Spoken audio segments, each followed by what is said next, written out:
Il s'était jusqu'à présent abstenu de tout commentaire ou anecdote à son sujet, respectant scrupuleusement la ligne rouge définie par son père, à savoir, pas une parole ou ne serait-ce un mot sur Camilla, désormais reine consort.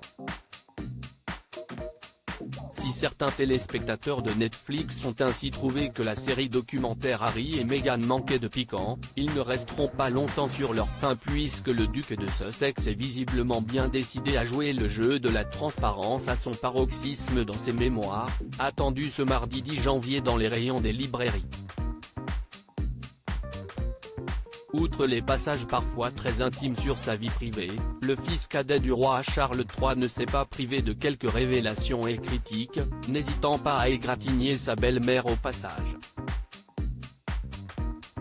Selon les premiers extraits dévoilés ce jeudi 5 janvier dont le magazine Page 6 se fait l'écho, le prince Harry est notamment revenu sur une action de Camilla Parker Bowles qui l'a particulièrement mis mal à l'aise.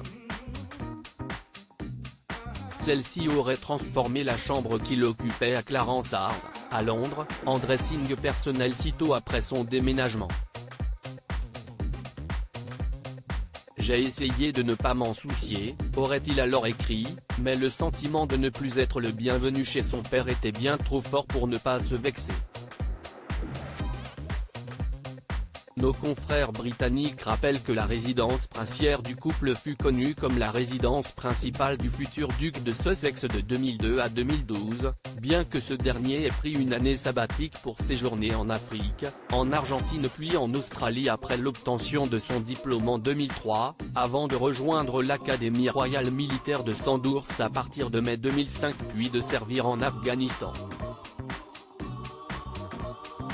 Prince Harry, princesse Caroline, prince Joachim, infante Christina. La galère des suppléants non pas une mais deux fois? Ce n'est pas la première fois qu'on attribue à l'actuelle reine consort la réorganisation d'une des chambres du fils cadet de Charles à son profit pour en faire son dressing.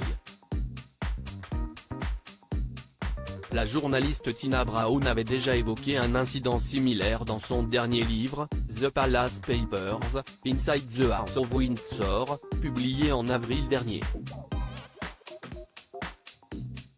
Selon l'autrice britannico-américaine, ancienne rédactrice en chef de Vanity Fair et The New Yorker, connue pour ses écrits incendiaires sur les membres de la firme, c'est l'ancienne chambre du prince Harry dans la maison de campagne du roi Charles III, à Highgrove House, qui aurait été transformée en penderie par Camilla. Article écrit en collaboration avec 6 médias. Crédit photo, Action Presse.